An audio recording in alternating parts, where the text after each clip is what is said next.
Olá, é com alegria que damos seguimento ao estudo cronológico da Revista Espírita de Allan Kardec. Já estamos no 9º ano da revista e, de fato, são muitos aprendizados ao longo do estudo das revistas. E hoje iremos estudar a revista de março de 1866. Possui menos artigos do que o habitual, são 7 artigos, mas 4 desses artigos, os 4 primeiros, vão nos propiciar reflexões profundas do ponto de vista da doutrina e em temas também bastante variados. Por isso, excepcionalmente hoje, por conta do tempo, porque normalmente nós vamos chegando no fim do nosso estudo, da nossa reflexão, que normalmente tem o limite de 60 minutos, de 50, 45 a 60 minutos, e aí nós ficamos apressados. Então hoje eu vou começar com os 3 itens finais dos 7, que estão inseridos naquela seção da revista já conhecida daqueles que nos acompanham, notícias bibliográficas, quando Kardec noticiava livros que eram lançados, peças de teatro, mas principalmente livros que vinham em alinhamento com a doutrina espírita e muitas vezes alguns refutando, e Kardec inseria daí o seu texto, demonstrando o equívoco. Aqui são 3 itens mencionados. Primeiro, aquele romance que nós já citamos há alguns revistas atrás, mas chamada Espírita. Então é um romance no formato de folhetim comum àquela época, e Allan Kardec, portanto, aqui fala de alguns jornais que fizeram a notícia desse folhetim, desse romance espírita, com um certo desdém, e Kardec então faz questão de mencionar não só o folhetim, mas também a apontar o equívoco ou a parcialidade desses textos da imprensa da época, que muitas vezes faziam ataques, distorções levianas contra a doutrina espírita. Allan Kardec aqui no final chega até a dizer, quanta gente repele as crenças espíritas, não pelo medo de tornar-se espírita, mas simplesmente pelo de ser obrigada a emendar-se.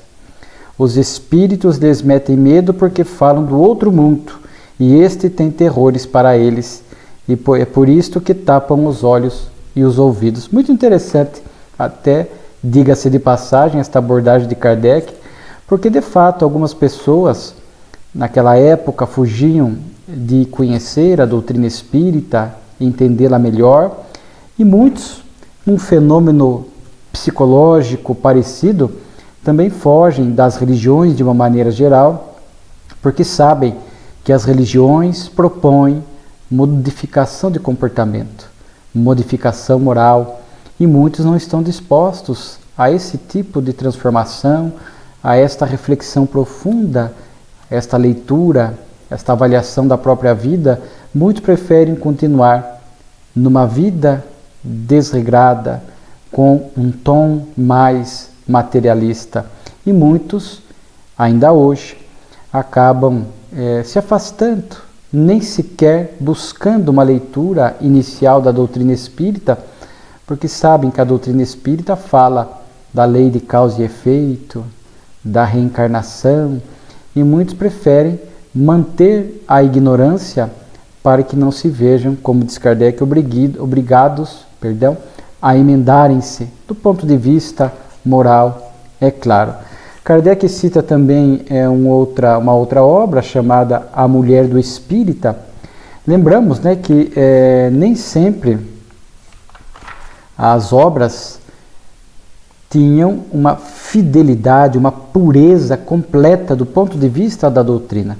Muitas obras daquela época traziam um ou outro tema ou alguns pontos alinhados com o Espiritismo, o que é natural, como já vimos Kardec mencionando, que não se espera muitas vezes de um autor de um livro, o autor de uma novela, nos dias atuais, por exemplo, que tenham um amplo conhecimento da doutrina e acabam trazendo algumas ideias espíritas, mas nem sempre dentro de uma pureza doutrinária, o que muitas vezes é compreensível e nem se exige.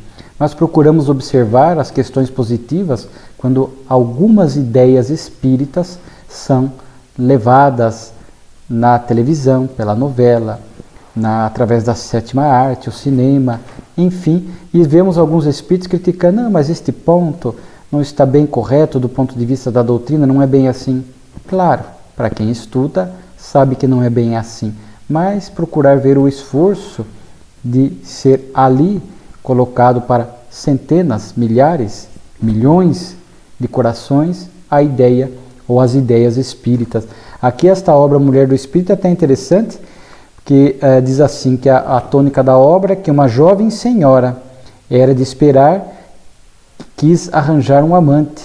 E aqui a história se torna original. Os espíritos constituem a guarda de honra do marido e em 2 ocasiões, em circunstâncias desesperadas, salvam a dignidade com o auxílio de aparições e tremores de terra.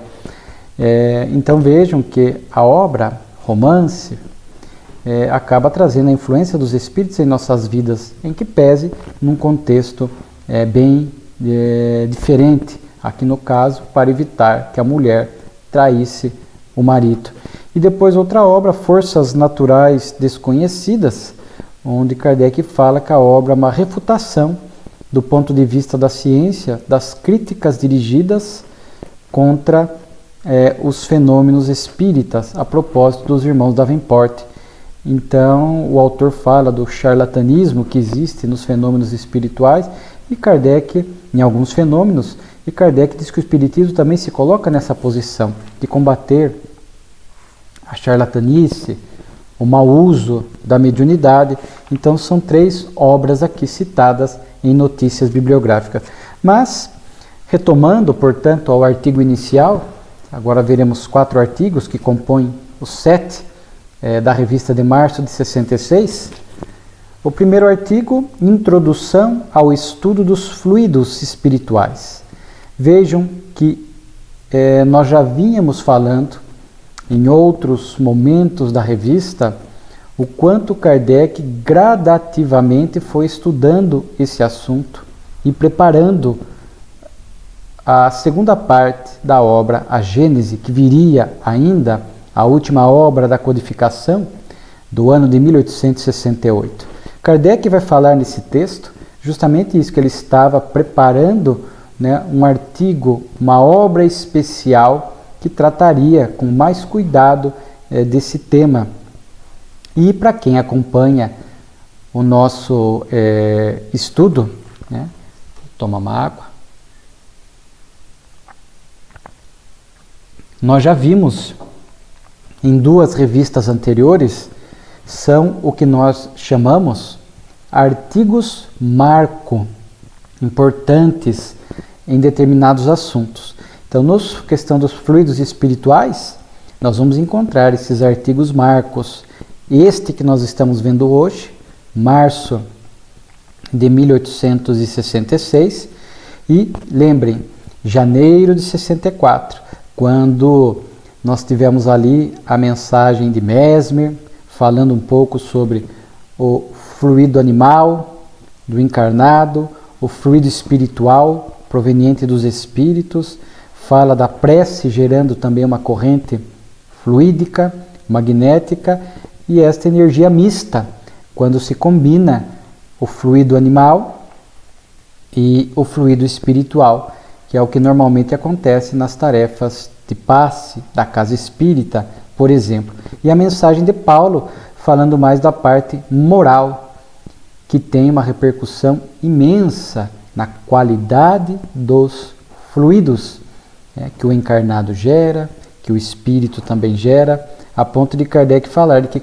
como o encarnado é o condutor desses fluidos, muitas vezes, importante que ele se preocupe com a sua moralidade, para que possa ser um bom condutor, um bom instrumento na mão da espiritualidade superior.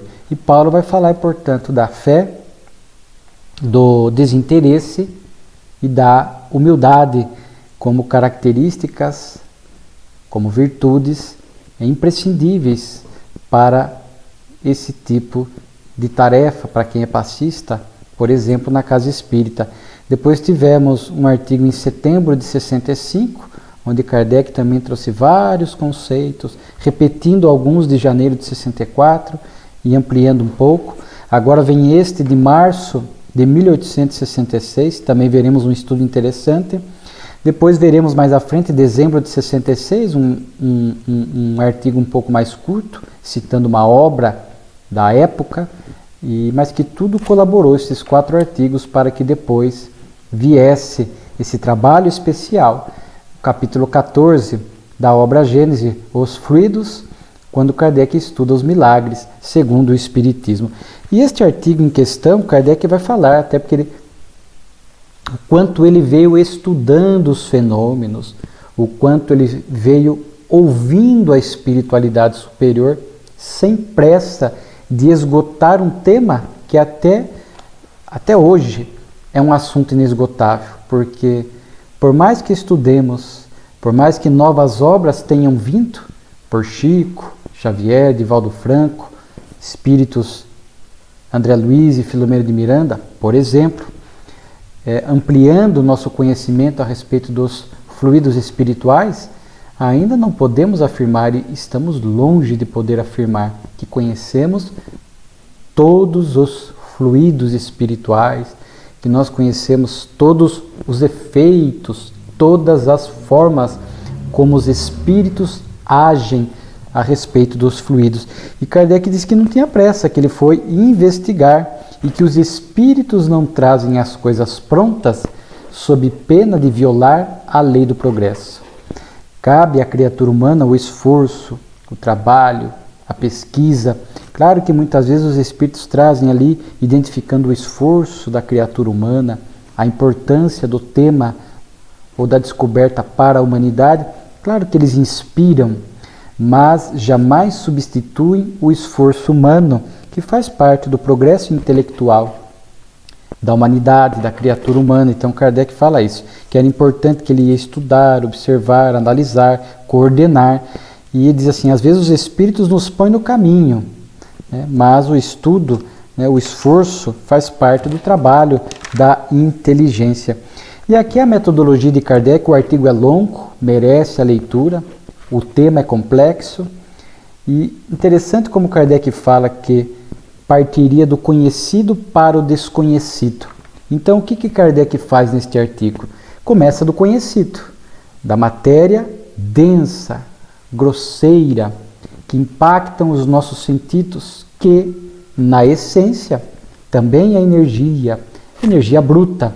Porque nós vamos ver aqui ao longo do artigo, Kardec fala que toda a matéria conhecida, desde a mais densa às mais sutis, procedem da matéria elementar primitiva, do fluido cósmico universal. Então Kardec parte do estudo dessa matéria bruta conhecida, que impressionam os nossos sentidos, e Kardec vai falar, ele que conhecia muito de física, de química, inclusive dava aulas gratuitas dessas e de outras matérias, ele então tinha toda uma pedagogia. Então ele começa falando, mesmo essa matéria densa, quando nós vamos buscar a sua intimidade, nós vamos saber que a matéria densa, os nossos corpos físicos, por exemplo, Kardec usa como exemplo aqui, são compostos de átomos, carbono, oxigênio, né, hidrogênio. Então todas essas moléculas, esses átomos hoje conhecidos, que se agrupam, acabam formando essas matérias do mundo material. Ele cita a água, né, que sabemos hoje 2 moléculas de hidrogênio e um átomo de oxigênio, mas se você pegar a água e decompor ela, você vai voltar na sua constituição original, né, o H2O. E mesmo que uma pequena mudança ali, ele diz assim, se em lugar de uma molécula de oxigênio houver duas, isto é, duas de cada gás, não será mais água, então H2O2, mas um líquido muito corrosivo.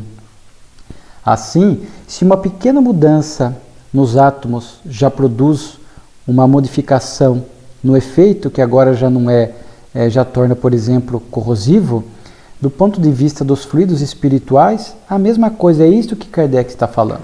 Ele está mostrando para nós que pequeninas mudanças também, pequenas ações nos fluidos, muda muitas vezes a sua característica, os seus efeitos, e quem promove essas ações, essas intervenções, são os espíritos, que eles podem dispersar, combinar, aglutinar esses fluidos espirituais. Nós temos dificuldade hoje de pensar nesse manuseio, entre aspas, mas os espíritos, com a ação da mente, acabam movimentando, agindo sobre esses fluidos. Então Kardec está mostrando isso, que do conhecido para o desconhecido. Então, dos átomos dos corpos físicos para também os fluidos espirituais, porque tudo volta à origem, que é o fluido cósmico universal. Se nós, Kardec vai falar aqui, muito interessante, né? Inclusive existem, ele fala aqui de determinadas situações, né, ou determinados meios que agem sobre as moléculas, os átomos, produzindo modificações. Ele fala do calor, da luz, da eletricidade, a umidade, desse grande laboratório da natureza, diz Kardec. E agora, quando nós vamos para o grande laboratório do mundo espiritual, conforme o extraordinário 8º capítulo da obra O Livro dos Médiuns, nós vamos entender que nesse grande laboratório do mundo espiritual, com muito mais possibilidade, muito maior amplitude do que a dimensão física, até porque aqui a dimensão física é uma pálida cópia do mundo espiritual, nós vamos ver que lá também acontecem essas modificações a partir dessas interferências procedendo das mentes dos espíritos, mesmo os espíritos inferiores, quando detentores do conhecimento e da técnica, muitas vezes agem e produzem determinadas ações e modificações sobre os fluidos, podendo muitas vezes, por consequência, atingir uma pessoa, a vida dos encarnados, mas é claro, não de forma ilimitada, porque tudo está dentro de leis maiores, por exemplo, a lei de causa e efeito. Já estudamos e sabemos que há limites na ação dos espíritos. Os espíritos inferiores não podem agir simplesmente como desejam e como querem para prejudicar as pessoas. Então Kardec vai falando dessas questões complexas, desse potencial dos átomos, da matéria física, e nós vamos aumentar isso exponencialmente para essa, entre aspas, matéria espiritual, para estes fluidos espirituais. Por isso, muito interessante a pedagogia de Kardec. Ele fala, por exemplo, de um grão. Quando você joga os grãos, as sementes, e se transforma numa árvore que produz frutos, é claro que toda a matéria não estava ali dentro do grão.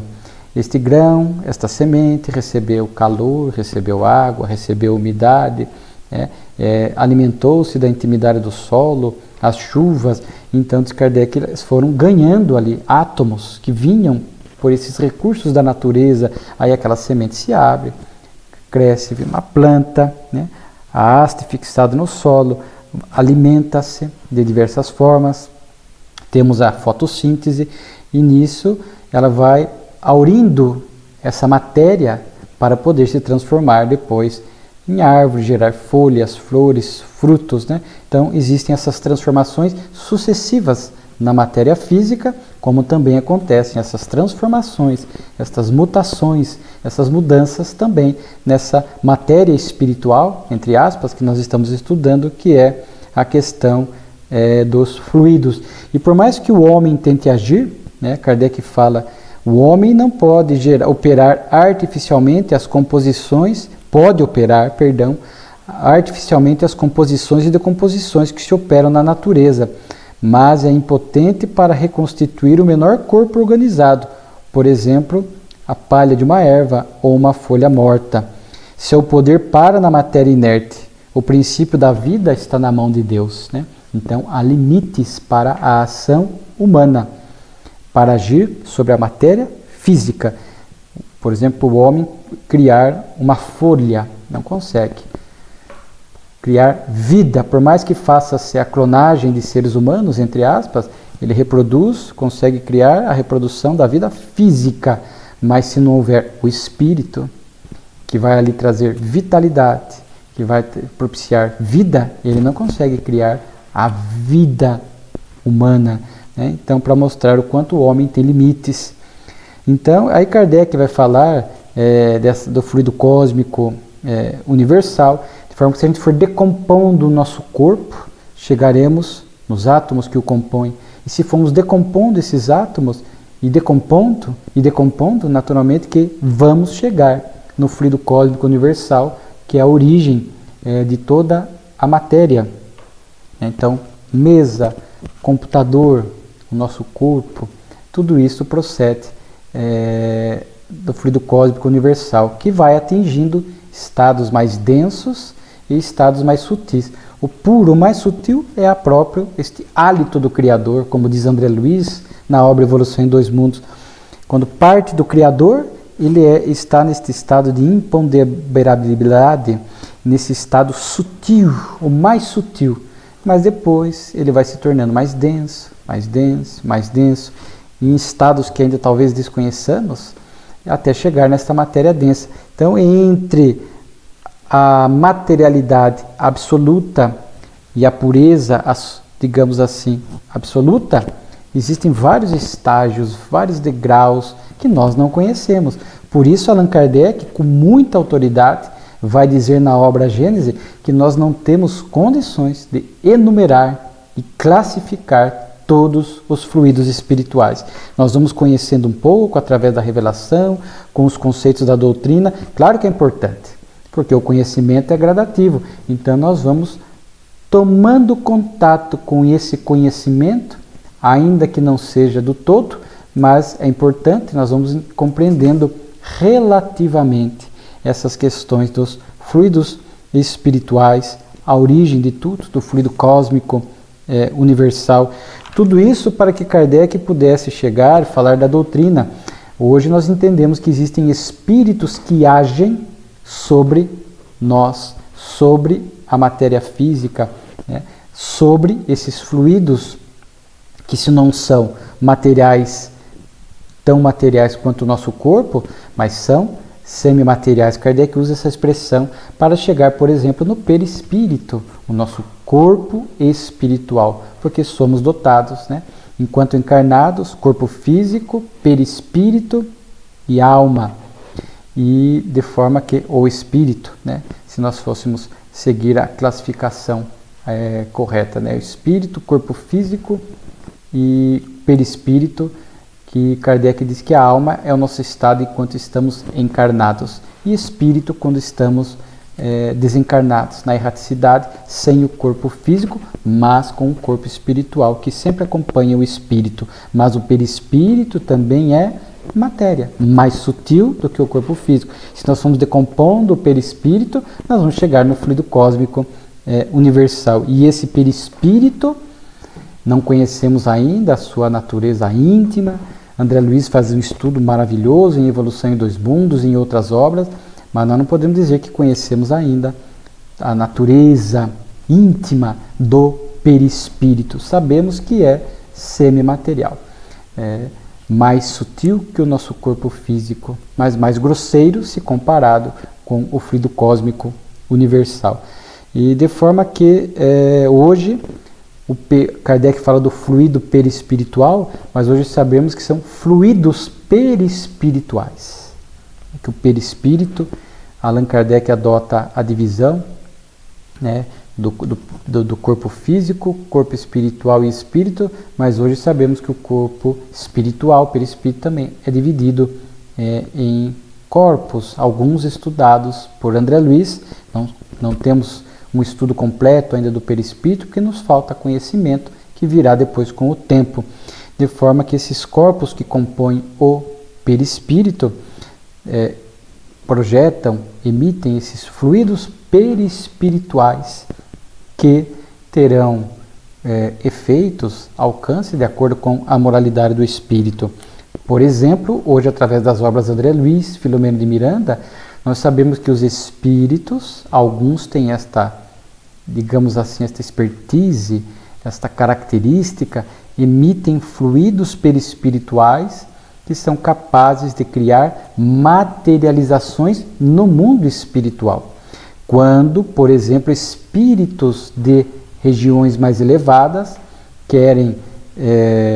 acabam materializando-se em ambientes espirituais mais grosseiros do que os locais de onde eles procedem, então eles materializam, e muitas vezes materializam usando esses recursos que os espíritos desencarnados projetam, emitem esses fluidos perispirituais com essas características de produzir materializações no mundo espiritual, como temos a materialização dos espíritos aqui na dimensão física a partir do ectoplasma ou do fluido magnético animal, que, a nosso ver, difere do fluido vital. Hoje há estudos que o fluido vital passa por uma transformação dentro da célula e acaba se convertendo em ectoplasma, que ao sair da célula em contato com o oxigênio gera o ectoplasma.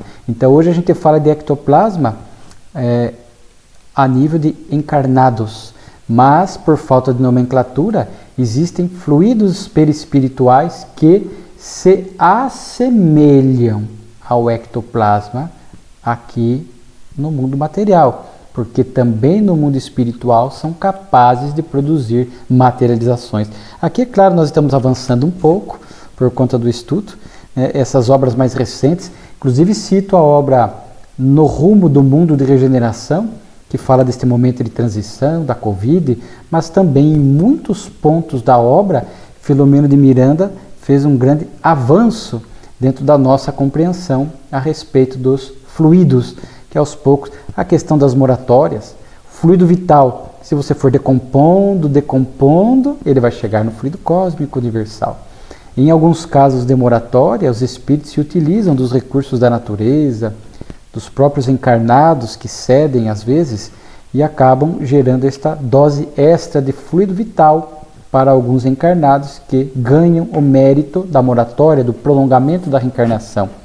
Mas ouvimos recentemente o nosso querido confrade espírita Jorge Larrat comentando no seu famoso Pinga Fogo, e será que nós podemos descartar a possibilidade de um espírito, já que o fluido vital ele é subproduto do fluido cósmico universal, será que um espírito muito superior, ele conhecedor de tudo isso e com moralidade, ele, através da ação da mente, ele não pode agir sobre o fluido cósmico universal e a partir dali produzir fluido vital para uma moratória específica? Eu não descarto essa possibilidade e acho muito plausível. Então é dessa forma que Kardec vai fazendo esses estudos, falando do perispírito, falando da decomposição da matéria física, assim como nós vamos decompor essa matéria espiritual que chega no fluido cósmico universal. Então tudo isso para mostrar, falar do perispírito e tudo isso para falar desses fluidos que existem no mundo espiritual, essa matéria até então era desconhecida e que agora nós, a partir da doutrina espírita, passamos a entender esta variedade imensa dos fluidos e a forma como os espíritos agem, combinam, como esses fluidos agem sobre o nosso corpo físico, sobre a nossa saúde emocional, sobre a nossa saúde física, quanto esses fluidos agem de desencarnado para desencarnado, em todo o processo obsessivo, além da presença do espírito, existem essas ações fluídicas respectivas correspondentes ao processo obsessivo. Então vejo como, por isso até Allan Kardec, olha a beleza de Kardec, ele chega a dizer que quando Moisés diz que Deus formou o corpo do homem do limo da terra, isso não quer dizer que Deus tomou a terra, a petrificou e com ela modelou o corpo do homem, como modela uma estátua de barro, mas que o corpo era formado dos mesmos princípios, ou elementos que o limo da terra, ou que tinham servido para formar o limo da terra. E acrescenta, deu-lhe alma vivente, feita à sua semelhança. Fez, portanto, uma distinção entre alma e corpo, indicando que são de naturezas diferentes, né? Então, Kardec vai fazendo este artigo aqui muito interessante, aí falando da imponderabilidade do fluido perispiritual, dizendo que não são absolutas, que ele às vezes pode sofrer uma condensação maior ou menor, a ponto de tornar, por exemplo, o espírito visível e às vezes até tangível. Só para a gente entender, muitas vezes através desses fluidos, o espírito torna-se visível, mas não tangível, não é possível tocá-lo. E muitas vezes, conforme a qualidade, a característica desse fluido que está permitindo aquela aparição, muitas vezes torna-se tangível, para mostrar quanta variedade a partir do momento que nós passamos a entender e estudar esses fluidos. Então, o fluido cósmico universal oferece dois estados distintos: o de eterização ou de imponderabilidade, que pode considerar-se como seu estado normal primitivo, e o de materialização ou de ponderabilidade. O ponto intermediário é o da transformação do fluido em matéria tangível. A ciência humana cuida dos fenômenos materiais, ao passo que coube ao espiritismo tratar dos fenômenos espirituais. Sem o conhecimento dos fluidos, tudo era tido como milagre. Então o artigo é muito mais completo do que isso que nós falamos, mas particularmente destaco aqui a forma como Kardec conduziu este artigo, do conhecido para o desconhecido, da matéria tangível para a matéria que nós não enxergamos, mais sutil, para essa matéria intangível, para essa matéria mais espiritual, que hoje a física quântica também vem estudando, né? Então vejo mais um artigo pilar, um artigo marco, para que Kardec, repito, pudesse depois escrever o extraordinário, o livro todo, claro, a Gênese é ótima obra, mas aqui em especial nos linka, nos conecta à segunda parte, os milagres segundo o Espiritismo, e depois de estudar os fluidos, onde ele veio colhendo ao longo de anos, e ele revela isso na Revista Espírita, quando ele estabelece ali, portanto, conceitos para que possamos entender esses fluidos, dos encarnados, dos desencarnados, né? Enfim, todas essas possibilidades que nós aqui vimos, que não se esgota, existem outras que vão além do nosso conhecimento, para depois estudar os milagres do Evangelho, para mostrar o quanto Jesus agiu dentro de leis que nós desconhecíamos, o que não o reduz, não o diminui, muito pelo contrário. A doutrina espírita nos mostra um Jesus imenso, gigante do ponto de vista espiritual, um espírito puro, né, que é o governador espiritual da Terra. Então, em nenhum momento isso reduz ou diminui a figura do Cristo. Depois Kardec vai trazer para nós aqui o artigo O Espiritismo e a Magistratura. É interessante aqui por dois pontos. Primeiro, porque sabemos, alguns indicam, através de estudos, que o pai de Kardec teve atuação como juiz militar, Sr. Jean-Baptiste Antoine Rivail, e também porque o Espiritismo sofria muito ataques, dizendo que ele era grosseiro, que os seus conceitos eram equivocados. E aí Kardec fala que nas fileiras da doutrina espírita encontramos pessoas muito inteligentes, que se o Espiritismo fosse destituído de bom senso, de lógica, né, e fosse, como alguns querem, de conceitos levianos, equivocados, de erros crassos, naturalmente que pessoas intelectualizadas não se filiariam à doutrina espírita. Então Kardec fala deste artigo, né, neste artigo de muitos magistrados que se declararam, que escreveram a ele, declarando-se como magistrados espíritas à época. Hoje nós temos no Brasil a ABRAME, a Associação Brasileira dos Magistrados espíritas. Então, Kardec fala, e até fala que o magistrado não deveria se esconder. Um magistrado, por que então não poderia um magistrado dizer-se abertamente seu partidário, declarar de boa, se a julga boa, como dizer-se partidário, que fosse de Descartes, de Aristóteles? Então, não haveria prejuízo algum que o magistrado se declarasse como espírita. E que muitas vezes diz Kardec que o conhecimento do espiritismo para o magistrado o ajudaria em algumas causas, como a revista já citou, alguns poucos casos, mas de que foi levado à justiça da época questões envolvendo assuntos do espiritismo, como charlatanice, como influência dos espíritos. Me lembro até um caso aqui, se nós não estudamos, ainda vamos estudar, de uma pessoa que comprou uma casa e ela era mal assombrada.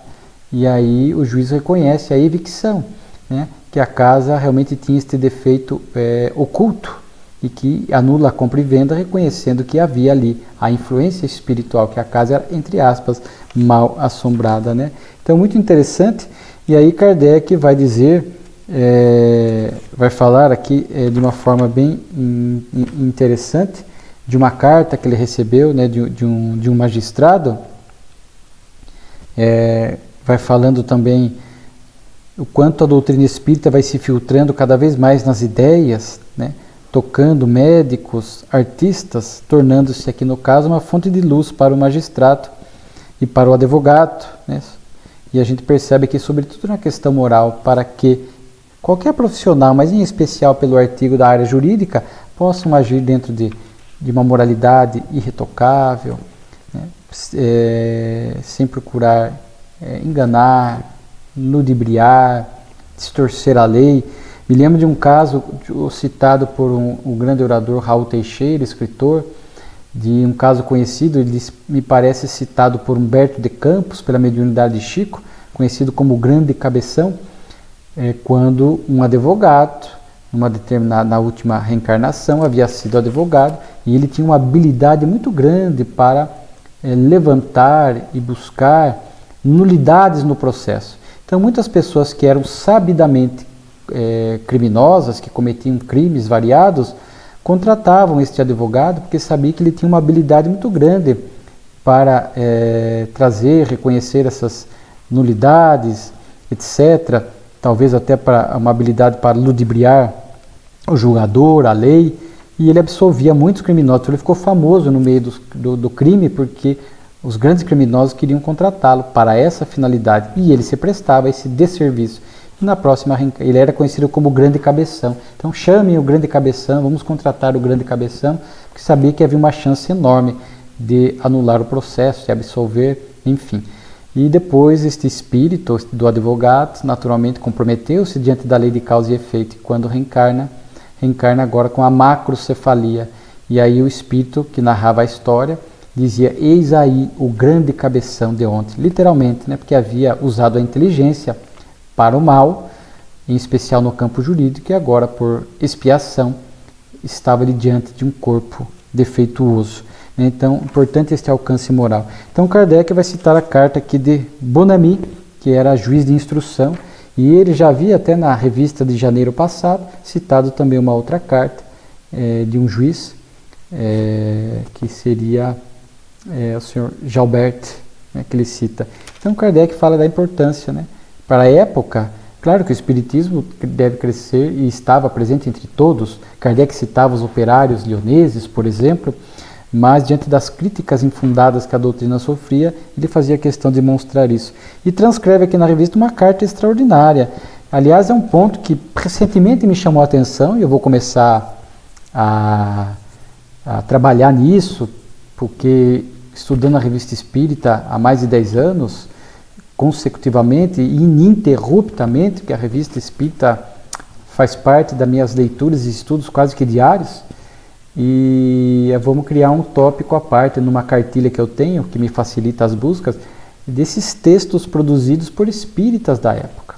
Porque hoje nós temos muitos espíritas articulistas que escrevem textos maravilhosos, que ajudam na escrita espírita, muitos, ao longo de todos esses tempos, centenas, milhares, E naquela época de Kardec, no movimento espírita primitivo, já encontrávamos esses espíritas dotados da capacidade de escrever e de exprimir a ideia espírita com uma qualidade impressionante. Eram almas missionárias, muitas delas, que reencarnavam naquela época do surgimento da doutrina e conseguiam criar uma sintonia rápida com a doutrina, que trazia na intimidade esse conhecimento e certamente produziam textos maravilhosos, como esse de Bonamy, que ele faz um texto aqui muito interessante.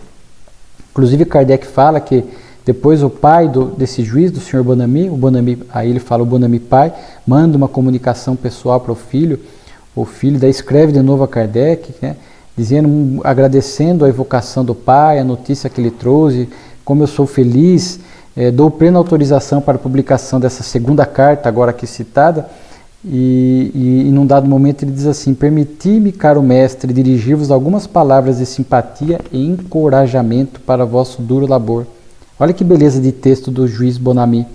O Espiritismo é um farol providencial, cuja luz deslumbrante e fecunda deve abrir todos os olhos, confundir o orgulho dos homens, comover todas as consciências.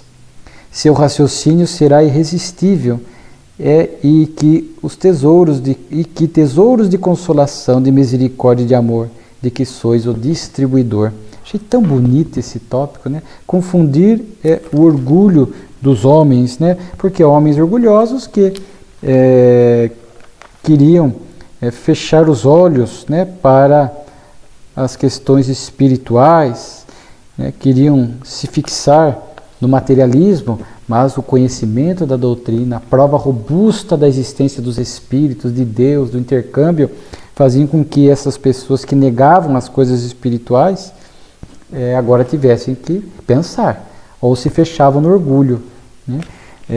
Comover todas as consciências, é verdade, o Espiritismo toca as nossas consciências, né? A ponto de nós avaliarmos melhor as nossas condutas, a consciência espírita se torna um freio moral para nós, e o Espiritismo de fato traz esses tesouros de consolação para entender as dores, as dificuldades da vida, de misericórdia, para olharmos o próximo com um pouco mais de tolerância, de acolhimento, de aceitação, para trabalharmos os tesouros do amor. Tudo tem uma cronologia, né? Indiferença, respeito, tolerância e amor são os degraus que basicamente nós vamos passando aí dentro da evolução do sentimento para chegarmos no amor, né? Então, muito bonito esse texto. E depois Kardec traz a comunicação do pai, do Bonamy, né, daí o senhor Bonamy pai, falando sobre o progresso da lei humana, uma comunicação extraordinária, onde ele vai falando que a lei humana progride e que em épocas mais atrasadas o grande foco da legislação, dos legisladores, dos operadores do direito era destruir o mal e seus instrumentos para a maior paz da sociedade. Então, veja que era verdade, queria-se combater o mal, o crime, mas também o seu instrumento, que era a criatura humana, equivocada, que cometia os crimes, que cometia os delitos. Então, punia-se com todo rigor o crime e o criminoso. Daí as penas capitais, pena de morte e penas de morte cruéis, duras, porque se queria combater e destruir o mal a todo custo, inclusive aquele que eram seus instrumentos. E hoje a visão espírita é trabalhar pelo melhoramento do criminoso. Nós estamos, naturalmente, que somos contra o crime, mas não estamos contra o criminoso. Como Jesus disse, né? Combater o pecado, mas não o pecador. Então, o conhecimento da doutrina espírita nos faz, e aqui o artigo vai falar isso, né? Porque diz aqui o Bonamy pai na comunicação, que a legislação vem recebendo do princípio religioso, uma influência notável. Aqui, princípio religioso, entenda-se a moralidade, as questões ético-morais. E aí isto passa a convidar o indivíduo a esse olhar diferente do criminoso. Nós não concordamos com o crime, mas não estamos contra o criminoso. Então nós temos esse olhar um pouquinho mais de de tolerância, de acolhimento. Sabemos que é um espírito momentaneamente equivocado, que traz o germe da perfeição. Então, da nossa parte, colaborar para que este espírito momentaneamente equivocado, criminoso, se eduque, se corrija e vá despertando o potencial divino. Então, é um artigo muito bonito, que é uma forma de olhar diferente para o crime, para o criminoso, e fala da pena de morte, o retrocesso, o progresso que o Espiritismo traz, a influência do Espiritismo nas instituições, nas legislações, e o quanto isso vem gradativamente acontecendo, o que é verdade. Que vemos o trabalho na área do direito, na área de criminal, de execução penal, o quanto muitas coisas foram surgindo para melhorar a qualidade de pena, para buscar mais a reeducação do criminoso, né? E institutos que foram criados, o sistema carcerário passando por algumas melhorias, ainda tem muito a melhorar, mas o nosso olhar é diferente. E isso faz com que a gente possa até melhorar um pouco a nossa qualidade de saúde mental, emocional e espiritual. Porque a mídia dá um valor exagerado ao crime, à corrupção, ao homicídio, ao estupro, enfim, violência doméstica, feminicídio, e descarrega em nós. E aí nós olhamos essas pessoas que são ali noticiadas, os autores de todos esses delitos, e aí ficamos nutrindo pessimismo, rancor, ódio contra essas pessoas, e isto pela somatização, pelos fluidos espirituais que nós geramos e que ficam fixados em nosso corpo espiritual, fluidos deletérios, densos, que de fato afetam a nossa saúde física, a nossa saúde emocional. Então, este olhar do criminoso como um irmão de caminhada, assim como nós no passado também cometemos deslizes mais graves, e a reencarnação e o tempo e o amor de Deus foi nos colocando no rumo, hoje também esses criminosos. O que não significa, num discurso extremista, abrir a porta das cadeias e colocar todo mundo na rua, não.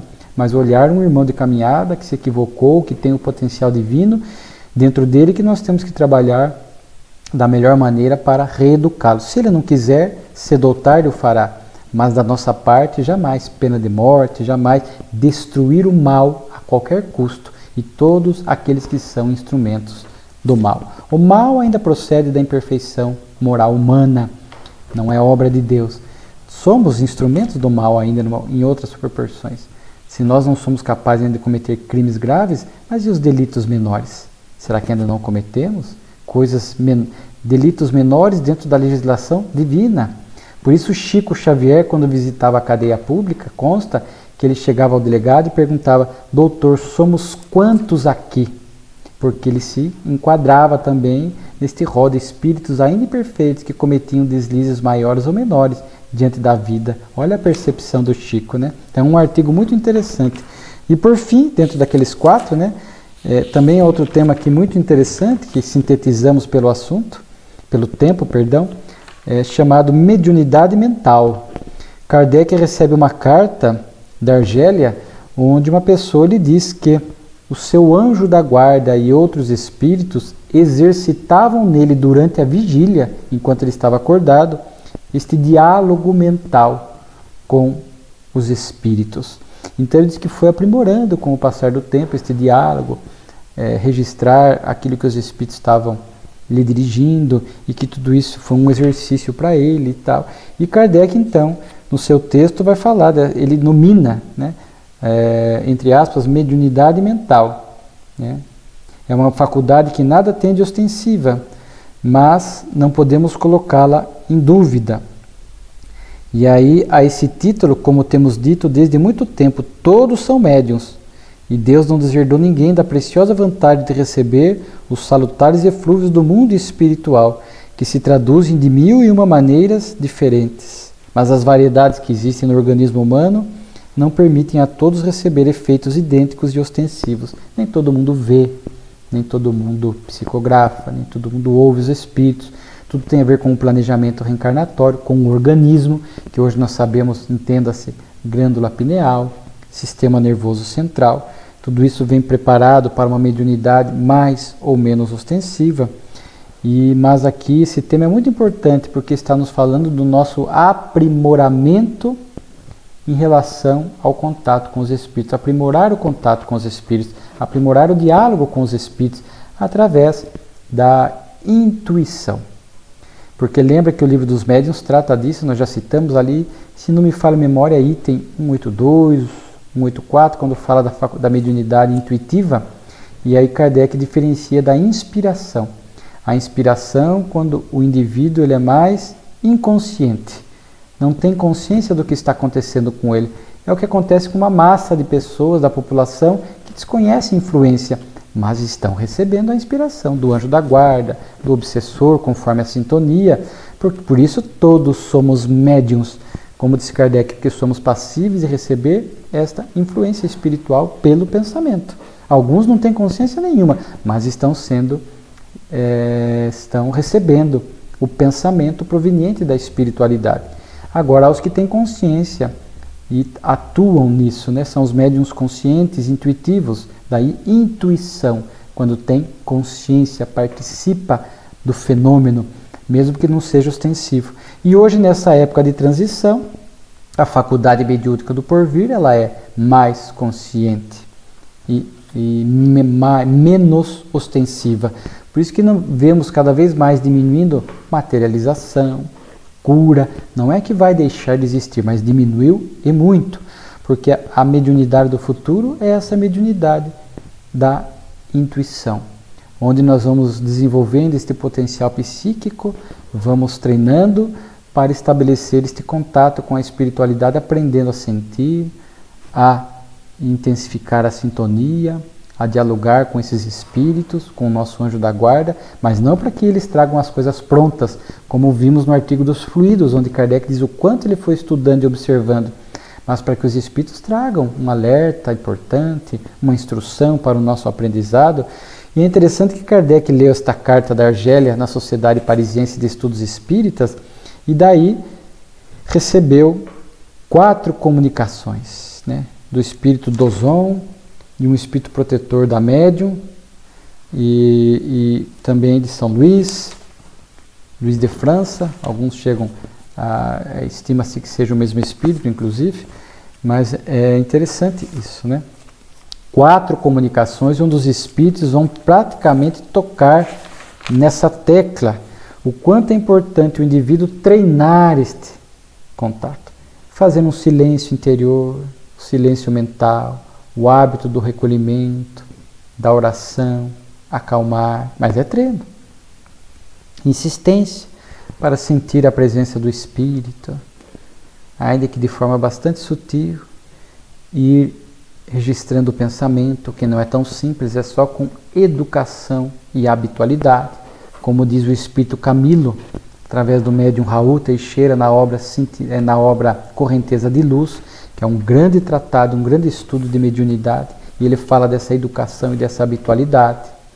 Por isso a reunião mediúnica desempenha um papel importante, não é obrigatória, mas desempenha um papel importante, porque ali nós vamos nos colocar, treinar este silêncio mental, este recolhimento, esta oração, este contato com os espíritos, o receber o pensamento, ou no caso do médium consciente, inspirado, né, o intuitivo, melhor dizendo, dentro daquela divisão de Kardec, transmitindo para o dirigente, para o dialogador, esse intercâmbio, o que o espírito está trazendo, o sofredor ou o benfeitor que traz uma mensagem. Então ali educação e habitualidade. Então o que os espíritos estão nos convidando é para isso, para treinar este diálogo com a espiritualidade. Inclusive, às vezes passa despercebido de nós, mas em O Livro dos Espíritos, quando eles tratam da questão do anjo da guarda, especificamente aqui na questão 495, também é uma comunicação de alguns espíritos, São Luís, Santo Agostinho, e num dado momento eles dizem assim: não temam fatigar-se com as suas questões, permaneçam ao contrário sempre em contato conosco, serão mais fortes e mais felizes. São essas comunicações de cada homem com o seu espírito familiar que fazem médiuns a todos os homens, médiuns hoje ignorados, mas que se manifestarão mais tarde, propagando-se como um oceano sem bordas, fazendo retroceder a incredulidade e a ignorância. Então os espíritos estão pedindo: olha, nós estamos aqui, queremos ajudar, queremos intuir, queremos levar até vocês um pensamento de consolo, de força, de esperança, uma instrução, ou seja, uma aquisição ali na área da intelectualidade, um alerta muitas vezes moral, mas nesta correria da vida moderna, nessa dificuldade da criatura humana em fazer silêncio interior, meditar, recolher-se, criar um momento, minutos para treinar, para criar o que eu chamo às vezes desse encontro marcado com a espiritualidade, porque ali na casa, por exemplo, neste momento de silêncio, vai trabalhando semanas, meses, anos, educação e habitualidade a sentir a presença do Espírito, a receber uma ideia, o pensamento, e isso vai ficando cada vez mais a pessoa encarnada vai fazendo isso com mais confiança, e aí isto pode se dar no dia a dia, às vezes no momento de trabalho, no dia a dia, conversando com uma pessoa necessitada de ajuda, às vezes o anjo da guarda dela quer inspirar algo para nós, que ajuda ali no consolo, no diálogo com aquela pessoa, e nós não temos essa educação, essa habitualidade. Mesmo nós espíritas conhecendo isto e sabendo que devemos desenvolver este potencial psíquico, até porque, repito, é a mediunidade do futuro. A mediunidade é intuitiva, consciente. É a mediunidade do futuro. Todos tendo consciência deste intercâmbio, deste potencial e aprimorando. E nós conhecemos a doutrina e já poderíamos começar isto desde já, né? Aprimorando e usando aqui as orientações. São 4 comunicações que vale a pena a leitura, onde em alguns momentos os espíritos vão falar disso, das dificuldades e tudo mais. E os espíritos, o nosso anjo da guarda, como vimos na questão ali do Livro dos Espíritos, querendo conversar conosco. Mas não é para nos privar dos desafios, das lutas, das provas, das expiações, do progresso, do nosso trabalho. Vamos entender bem isso, né? Mas é para vir como apoio, como um suporte, não para que possamos ficar aqui inertes e que eles venham fazer tudo por nós. Então, temos que aprimorar esse contato com os espíritos. Este é um artigo muito importante da Revista Espírita, onde os benfeitores de Kardec estão fomentando isto, para que possamos aprimorar esse contato com a espiritualidade superior que está aguardando este intercâmbio, está aguardando esta possibilidade de conexão, mas não encontra em nós receptividade, esforço, disciplina, educação, enfim. Então, eu sempre reputo que é um artigo assim, dos mais importantes da Revista Espírita e muito atual, por conta deste momento de transição e por ser esta mediunidade do porvir do mundo regenerado. Então, quantos artigos, né? Foram aqui 4 que tomaram conta do nosso tempo aqui, mas veja quanta questão, quantos temas e o alcance de Kardec trabalhando essas questões e as comunicações espirituais. Por isso a Revista Espírita, de fato, repito, como diz o professor Herculano, são páginas de ouro. Agradecemos a vocês que nos acompanharam nesse estudo, nessas reflexões.